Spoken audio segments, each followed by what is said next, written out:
Well, hello to people, how you guys doing? Hope you're doing okay. Now this video is a week in the life of an autistic YouTuber. I've wanted to do one of these for a very long time, but I didn't know how well it would go down. So I'm just going to do it anyway, and I'm going to let you guys decide. So if you're someone on YouTube making videos, I hope that some of the things I'm going to talk about will help you. Or if you're someone on the spectrum that, wants to talk about their experiences, but they're unsure about how to do it, or, ways of doing it, I'm hoping this will help you as well. To really just expand this little community that we have here on YouTube and just beyond, really. Getting more people talking about their experiences, getting people more involved with the conversation, and really just to spread awareness, but also acceptance of people who are autistic like myself.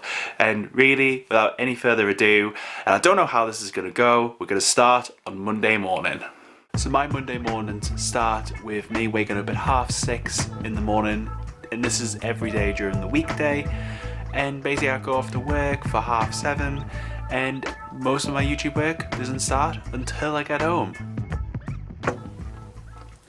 So basically that is why I will just film stuff at the weekend. That's why I do all of my editing during the weekday on the night, because I've got a full-time job. And really the first thing I've really got to say about being a YouTuber is you really just gotta find the time, and make the time for it. I'm not saying it's easy to do that, but sometimes you have to make sacrifices, and sometimes you have to just get on with things. There's a lot of, juggling about with YouTube. There's a lot of different elements to it, and that's what we're going to explore in this video today. And that is really the first thing I've got to say on being a YouTuber.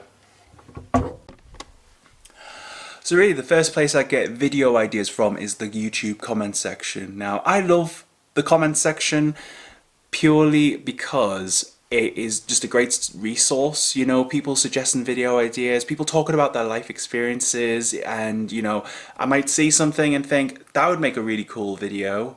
Other places for video ideas, this medium that you're watching me on now, and if Doris would behave, we would have such a better relationship. YouTube, watching YouTubers who are talking about the thing that you are wanting to talk about or wanting to do. But I also think watching YouTubers who don't have the same mindset as you is a really, really good thing, because it can give you just a different perspective. And other video ideas can come from social media, articles, books, whatever takes your fancy and whatever is appropriate for your niche.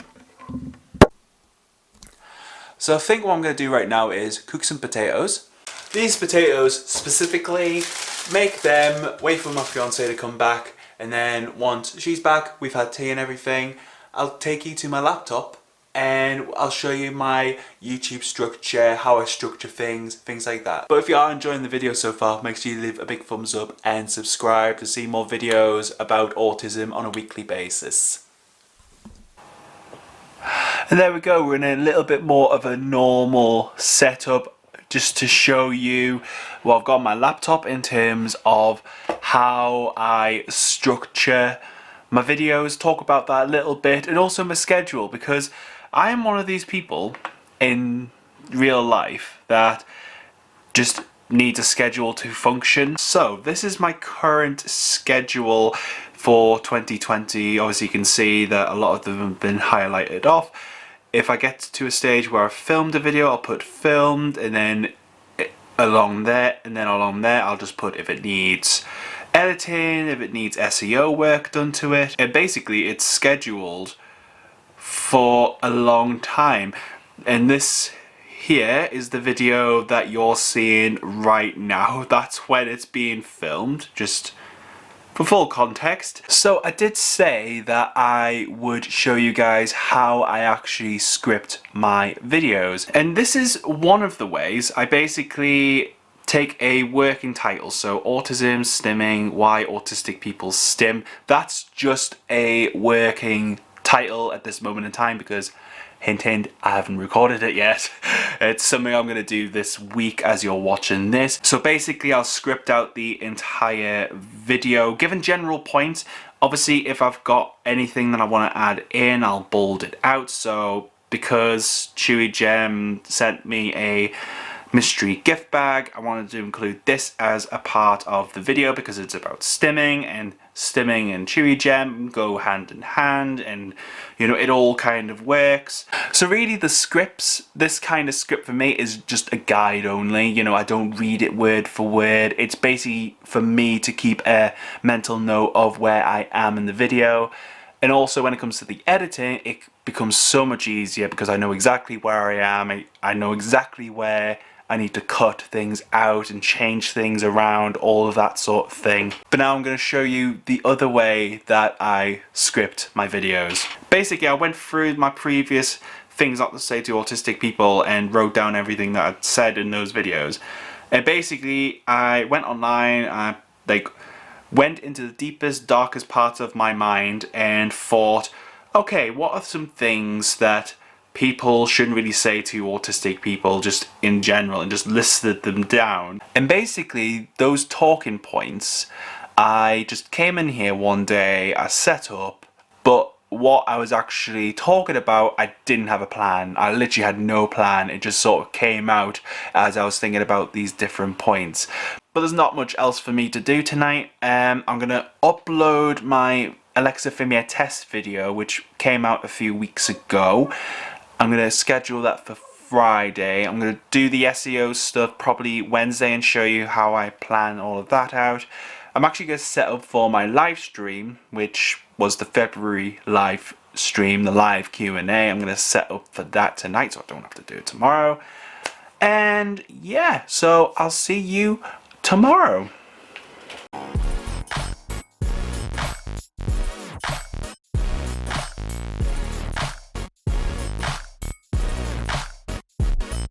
There we go, so we're in my little workspace. Actually, just to say, I've got these two soft boxes. I've also got my ring light.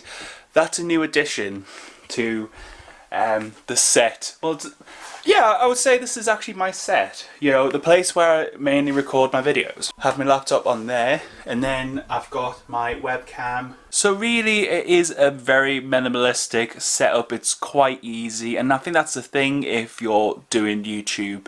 That the other thing really is to have a good place to film. So for me, this is a really good place for me to film because it's the spare room. No one else comes in here unless we have people coming over, which is no one's actually ever stayed here before. So yeah, you know, just having a good place to film. And for me, I have to have lights because I'm not here during the day. I would say if you can get natural light, definitely do it because natural light just looks better. Like this light, it's nice and it lights up my face, but it looks really artificial and really fake. So definitely natural lighting is a good thing. But for now, I'm gonna go back downstairs and we'll reconvene once the live stream is underway.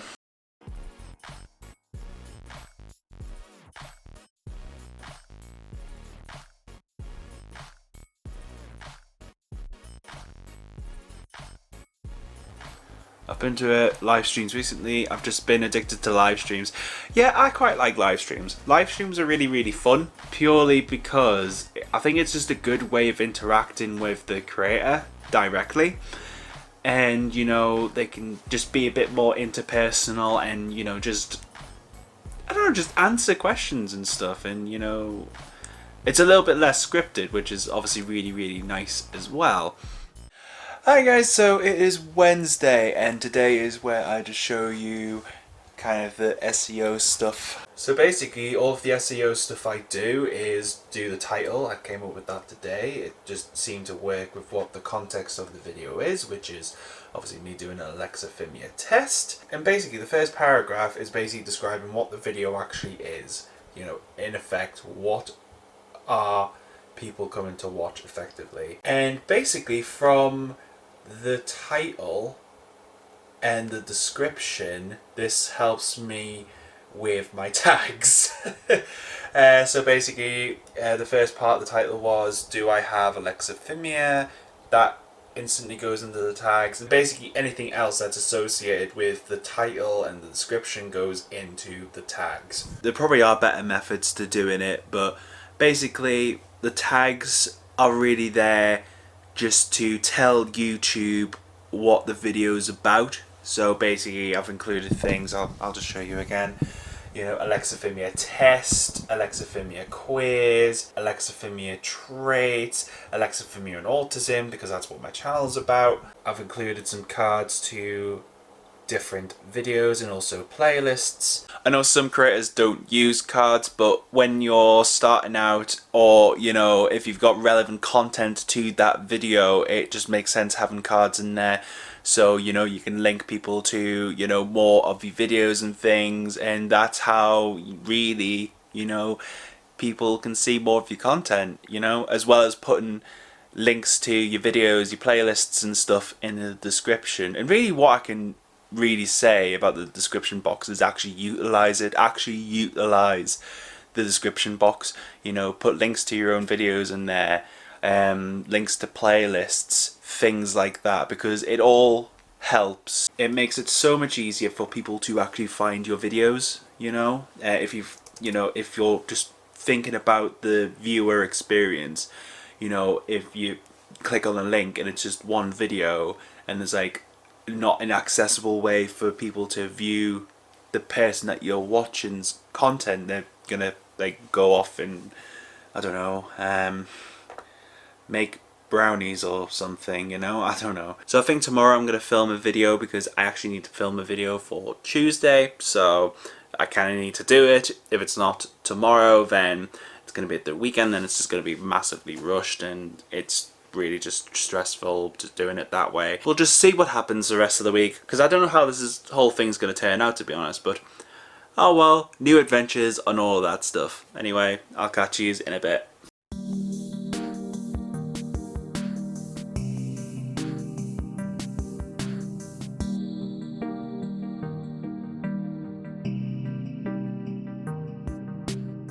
In this video we're going to be talking about stimming and why autistic people stim. So here we So I've literally just finished filming. I think it went quite well. I just went over my script. The Google document that you saw on my laptop, you can get it on here. Google is a delightful thing, but anyway, I just went through it and, you know, just kept it as close to the script as possible. Obviously, when I film, it depends how I'm feeling, you know, I might just ad-lib and just put stuff in, but I think when you add stuff in, it can really make a video, you know. That's just how I personally feel about it. So anyway, I'm gonna go downstairs, edit this video together, and yeah, I'll see you guys on Friday. Fun day Friday. Everyone loves a good day Friday. Yeah! And it is now Sunday. Basically, time ran away from me again, basically. But today, I'm just going to show you a thumbnail, how I go about making my thumbnails and stuff, and just showing you bits and talking about bits about editing. So, basically, I use Pixlr. It is effectively Photoshop, but it's a free version of Photoshop. You know, it's really, really funny, actually, when it comes to YouTube and stuff. People say, like YouTubers, small YouTubers say, oh, you need Photoshop, Photoshop's the best. It's just like, well, no, you can just do video thumbnail creation for free. But basically, the thumbnail I made for the stimming video is that one. So basically, I erased everything around me and then, you know, just overlaid the image previously, resized it, put a white border around, and basically got the text, added, you know, the border around the text, some shadow, which you can kind of see there. It's very faint.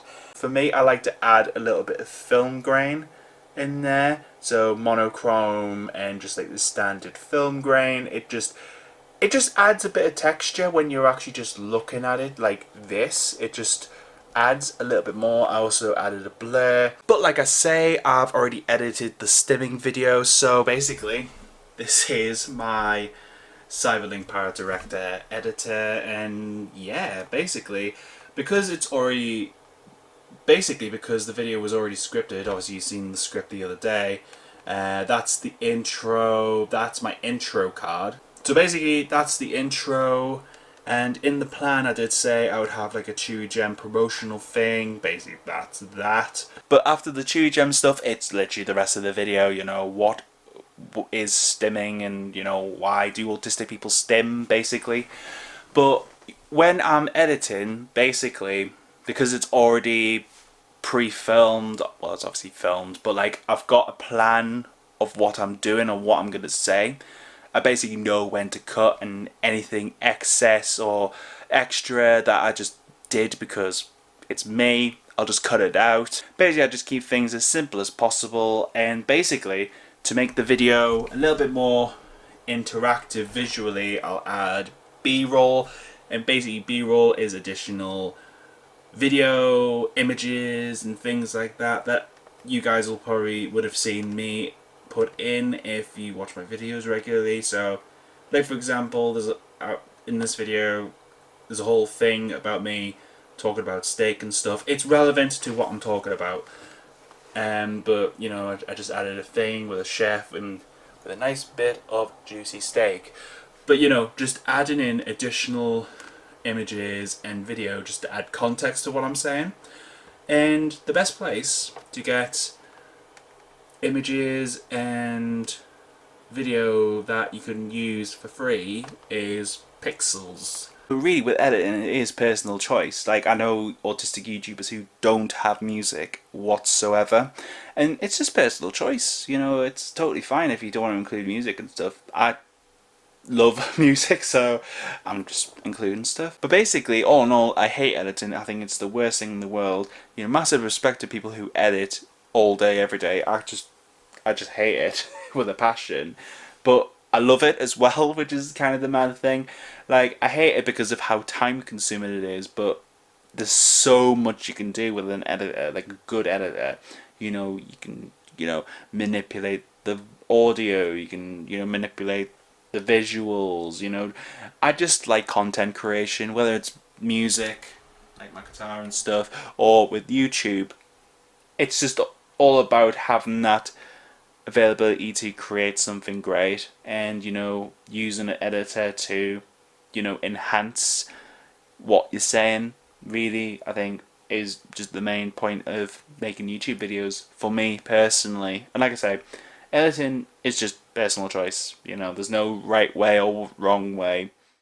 So there you go, guys. That is a whole week in the life of an autistic YouTuber. I hope you enjoyed it. I hope you got something from it. If you did, make sure you leave a big thumbs up for me down below. Subscribe to the channel if you want to see more autism related content. Stay you, stay indie. I hope you have a great day, and I hope to see you next time.